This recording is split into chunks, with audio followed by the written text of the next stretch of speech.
नमस्ते, सलाम, सत श्री अकाल, सबको राम राम। तो जी, एक बार आपने महाभारत की स्टोरियाँ हमने पढ़ी हैं।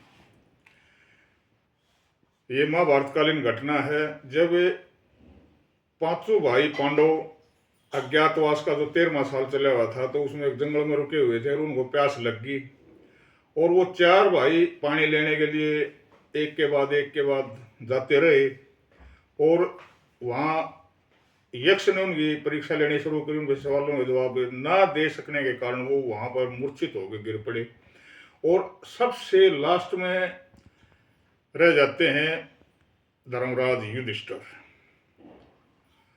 जिन्होंने सारी जिंदगी सच बोली। तो वो लास्ट में अपने भाइयों का इंतजार करके वो चले गए।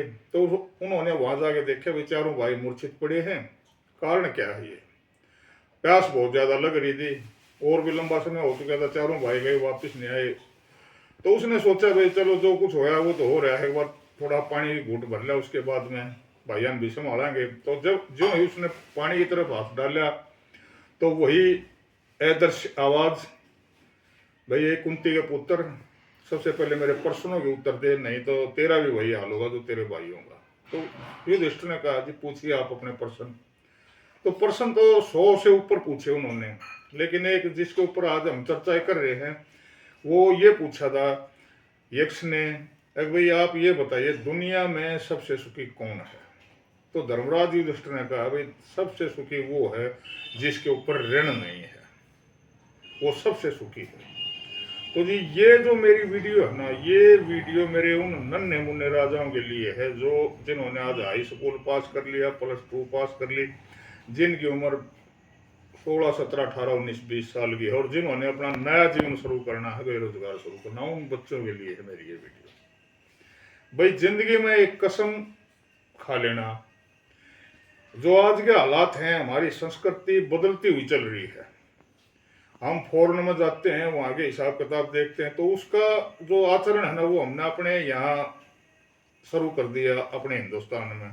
वहाँ क्या है, वहाँ कोई किसी का चाचा नहीं, कोई ताऊ नहीं। हम यहाँ जिस प्रकार बैठ लेते हैं आपस में, 5 जने इकट्ठे हो गए, 4 इकट्ठे हो गए, इस तरह आपस में एक दूसरे की जो प्रॉब्लम था उसको सोल्व कर लिया करते, वहाँ का ऐसा माहौल नहीं है। तो वही माहौल आजकल यहाँ पे शुरू हो गया। तो समय बहुत बदलता जा रहा है। तो मेरा कहने का मतलब ये है भाई सबसे पहले हमने अपने जीवन में इन चीज़ों में करोड़ों के डिप्लोमे करे हैं लॉस प्रॉफिट में। तो वही मैं बता रहा हूँ, अपने जीवन से रिलेटेड ही ये सारी चीज़ें। भाई किसी से कोई 5 पैसे भी मत लेना। आज आप नौकरी की तलाश में हैं, नौकरी की तलाश करिए। अगर आज के हालातों को देखें तो नौकरी के बहुत ज़्यादा चांस नहीं है, क्योंकि आगे भाई हमारा कोई नई पॉलिसी आ जाए, कोई प्रशासक बढ़िया देश मान के कोई ऐसी शुरुआत कर दे, वो बात अलग है, कुछ भी हो सकता है। लेकिन आज के जो हाल की जो वर्तमान की स्थिति है, तो सर्विस के बहुत ही कम कारण है, क्योंकि 150 करोड़ की आबादी हमारे देश की है, 3.5-4 करोड़ सरकारी नौकरियां हैं।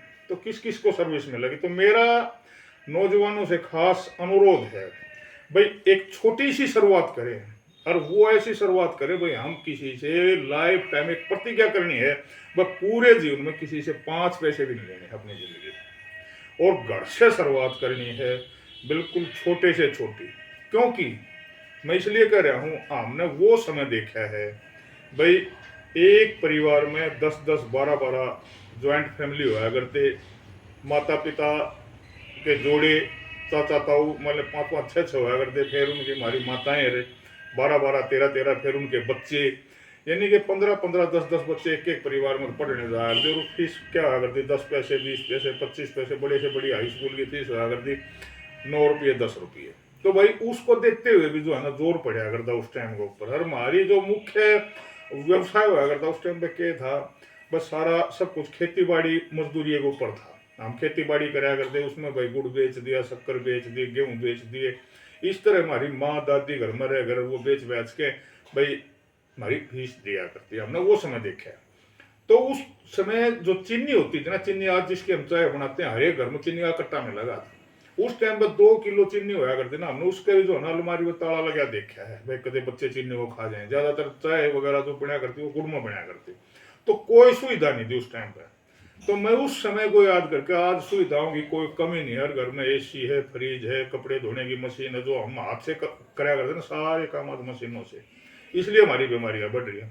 तो मेरा उन बच्चों से एक अनुरोध है भाई, उस जो मैं उस पुराने समय की जो याद बता रहा ना, उस समय को याद करके आप अपनी शुरुआत अपने घर से करिए, और इतनी छोटी करिए, बिल्कुल कम लागत में अपना कोई भी व्यवसाय शुरू करिए आप, छोटे छोटा जैसा आपको नॉलेज है, और उस काम को करके आप उसके ऊपर जमे रहिए, उसको बार बार आज ये कर लिया, आज वो कर लिया, आज ये कर लिया, उसको छोड़िए मत। हमारे संतों ने कहा है भाई, उखड़े की कोडी नहीं और जमे के लाखों मोल। जो जम जाता है ना, वो बहुत बड़ी शिला बन जाता है, बहुत बड़ा पहाड़ बन जाता है। जमे के लाखों मोल। जमे, अरे ये आज आपने 100 रुपये से स्टार्ट किया, तो अगर 10 साल आप जमे रहे तो आप दिन दोगुनी रात चौगुनी तरक्की करोगे, करोड़ों में आपका कारोबार हुआ। जमने की इतनी बड़ी कला है। और एक प्रतिज्ञा करिए, भाई जीवन में किसी से कोई पैसा नहीं लेंगे। मेरा कहने का मतलब क्या है, आज आपके पास धन नहीं है, संपत्ति नहीं है, दौलत नहीं है, पैसे नहीं है, तो दुनिया के आप सबसे बड़े बेवकूफों में से एक हैं। मैं आपको ये कहना चाहता हूँ, संसार आपको इस तरह छोड़ के चल देगा जैसे शमशानों में मुर्दे को छोड़ के चल देता है। तो ये मेरा उन नौजवानों के लिए है जिन्होंने अपने जीवन की नई शुरुआत करनी है। आशा करता हूँ आपको ये मेरी जानकारी अच्छी लगे। परमात्मा की दया से आपकी नई जीवन की शुरुआत हो, फूलो फलो बढ़ो। जानकारी लगे तो चैनल को सब्सक्राइब करना। आशीर्वाद संतों का, दया मालिक।